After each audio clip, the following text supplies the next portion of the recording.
নমস্কার বন্ধুরা, আজ আমি একটা নতুন রেসিপি নিয়ে ফিরে এসেছি।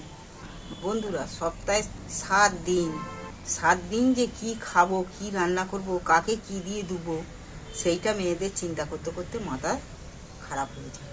আজ আমি নিরামিষ একটা রেসিপি করব বলে নিয়ে এসেছি। পটল আর আলু। সপ্তাহে 7 দিনের তার মধ্যে 3-4 দিন, 2-3টে দিন নিরামিষ অবশ্যই প্রত্যেক ঘরেরই থেকে থাকে। শনিবার, মঙ্গলবার আর বৃহস্পতিবার অবশ্যই এইটা থাকে।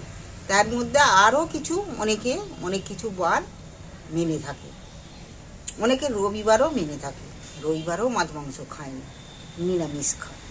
কিন্তু নিরামিষ খাওয়া হলে অনেক সমস্যা হয়। পটল আর আলু নিয়েছি। দেখো, আজ আমি আলু পটল দিয়ে এমন একটা সুস্বাদু রেসিপি বানাবো, তোমরা আমার সঙ্গে থাকো, দেখো।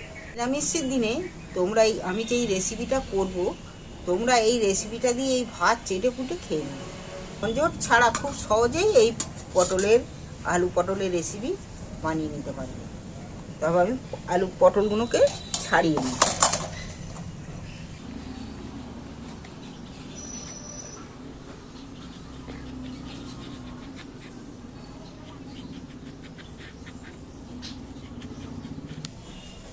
পটলটা যে আমি ছাড়াচ্ছি, দেখো, কিছুটা রেখেছি আর কিছুটা ছাড়িয়েছি। খোলা কিছু অংশটা আছে আর কিছু অংশটা ছাড়িয়েছি। এইভাবে পুরোটাই ছাড়িয়ে নেব।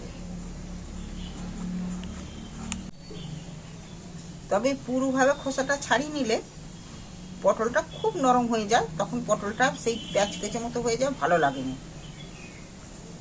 তবে আমি পটলটা আবার কেটে নিচ্ছি। দেখো,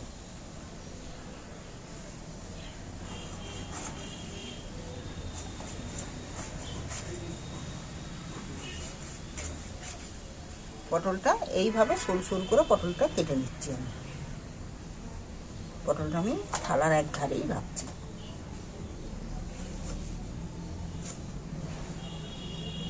সরু সরু করে ওইভাবেই কেটে নেব। এইভাবে সরু সরু করে পটলগুলো কাটা হয়ে গেছে। এবার আমি আলুগুলো কেটে নেব। পটলগুলো ধুয়ে নিই।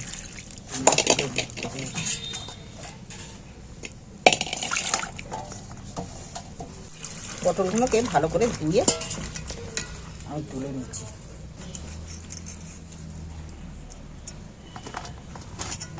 এইভাবে সরু সরু করে পটলটা কাটলে পটলটা ভালো ভাজা হবে, আর এতে ভালোভাবে সব মশলা টশলা, এই জলগুলো আর থাকবে না।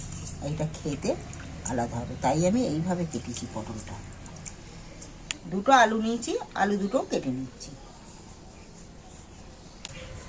আলুর খোলা কিন্তু রেখে রেখে কাটবো নি। আলুর খোলাটা পুরো পরিষ্কারভাবে আলুটা কেটে নেব।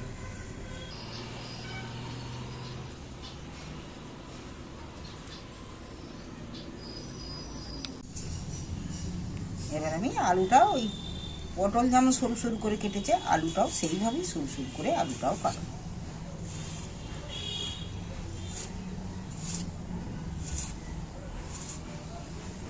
আলুটা এইভাবে সরু সরু করে কেটেছি।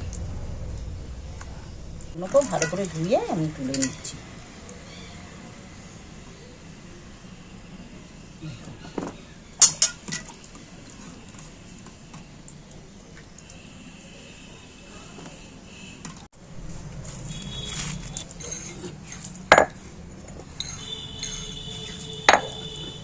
মশলা করার জন্য আমি মশলাতে নিয়েছি 6-8টা কাজু বাদামের টুকরো, আর নিচ্ছি খানিকটা পোস্ত।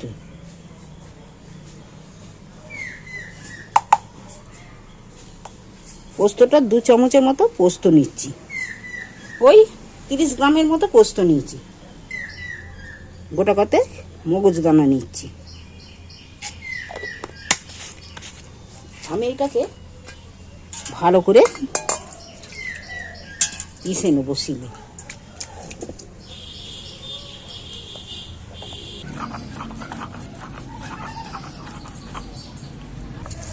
এই মগজদানা আর কাজু বাদাম যে দিয়েছি, এর আলাদা স্বাদ হবে। পোস্তর তরকারি তো খাও, কিন্তু কাজু বাদাম আর এই দুটোকে মিক্সড করে দিলে আরও খেতে সুস্বাদু হবে। আমি যে শিলে বাটছি বলে তোমাদেরকেও শিলে বাটতে হবে, তোমরা মিক্সার থাকলে মিক্সারও করে নিতে পারো। কথা বলতে বলতে এটা আমার বাটা হয়ে গেল এক্ষুনি।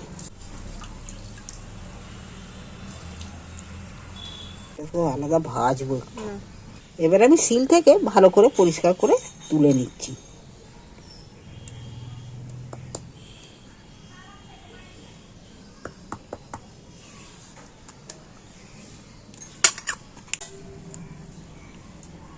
কড়া বসিয়ে উনুন জ্বেলে দিয়েছি।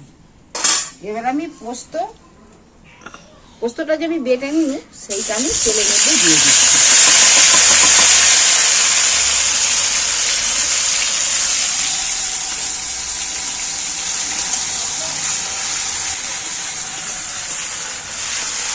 এটাকে একটু ভালো করে ভেজে লাল লাল করে একটু ভেজে নিব। এটা কাজু বাদাম দেওয়া আছে, ভাজলে কতটা লাগবে বলো তো শেষে ভাজাটা। এমনিতে দারুণ একটা সেন্ট উঠেছে। ভাজাটা হয়ে গেছে, এবার আমি তুলে নিচ্ছি।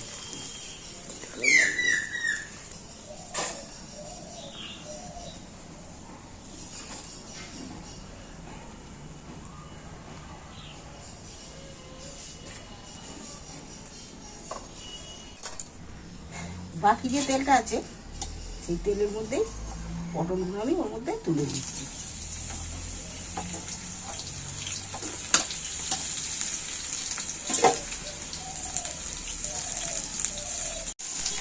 পটলগুলোকে আমি এই যে নাড়াচাড়া করে ভাজা করে নিচ্ছি, তবে এগুলোকে আরও একটু ভাজতে হবে, বেশ লাল লাল করে ভাজা হবে।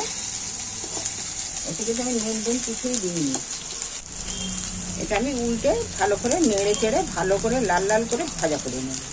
যেমন পটল ভাজা খাও সেই রকম লাল লাল করে ভাজা হবে। দারুণ স্বাদের একটা রেসিপি, প্রত্যেকেই চেটে ফুটে খাবে। দুপুরে বা রাত্রিরে ভাত রুটির সাথে এই রেসিপি থাকলে কিচ্ছু আর দরকার পড়বে না। কথা বলতে বলতে আমার পটলগুলো দেখো কত সুন্দর লাল লাল হয়ে গেছে। এবার আমি তুলে নেব, তেল ঝারিয়ে তুলে নেব।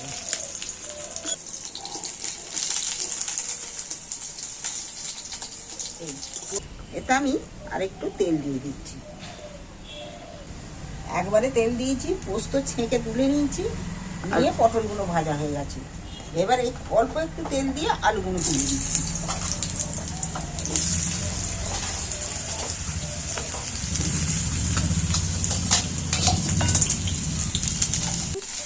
এবার আলুগুলোকে ভালো করে নাড়াচাড়া করে ভালো করে নেড়ে এই তেলটার মধ্যে আলুগুলোকে ভেজে নেব।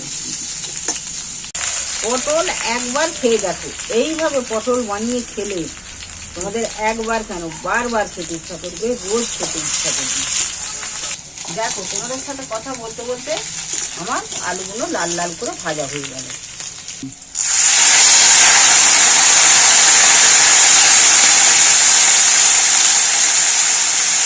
আমি প্রথমে আলুতে জল কেন ঢেলে দিলাম, মশলাটা দিলেই মশলাটা পুড়ে যাবে, যার ফলে আমি তেলের উপর আলুর উপর জল ঢেলে দিই অল্প। এবার আমি একটু সামান্য পোস্তর তরকারিতে কিন্তু হলুদ একটু কম পরিমাণে লাগে, অল্প একটু হলুদ দিই। পোস্তর তরকারিতে ঝালও কিন্তু কম লাগে। এবার তোমরা যদি ঝাল খেতে চাও ঝাল দিই। ঝাল হাফ চামচ, তো এই চামচের 4 ভাগের 1 ভাগ দিচ্ছি।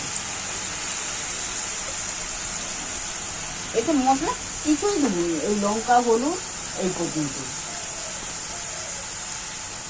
এবার আমি কিছুতেই নুন দিইনি, না পটলে না আলুতে। এবার আমি স্বাদ মতো নুন দিয়ে দিচ্ছি। এবার মশলাটাকে ভেজে নেব।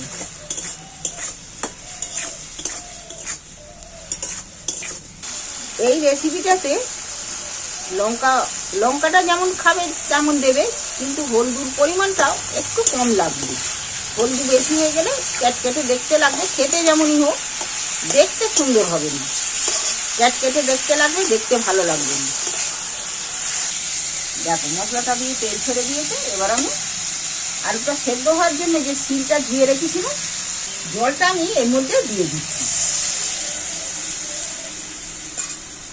দেখাও আলুটা সেদ্ধ হয়ে গেছে। এবারে আলুটার মধ্যে আমি এগুলো ভাজা পটলগুলো তুলে দিচ্ছি।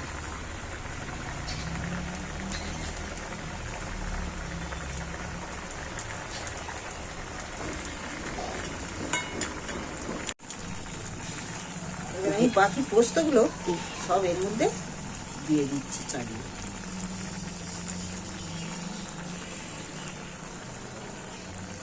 আমার পটল আর আলু পটলের রেসিপি রেডি। একবার এই রেসিপিটা করে বানিয়ে খেয়ে দেখো। তোমাদের যদি ভালো লাগে চ্যানেলটাও অবশ্যই সাবস্ক্রাইব করবে আর আপনজনদের শেয়ার করবে। আমার পটল পোস্ত রেডি।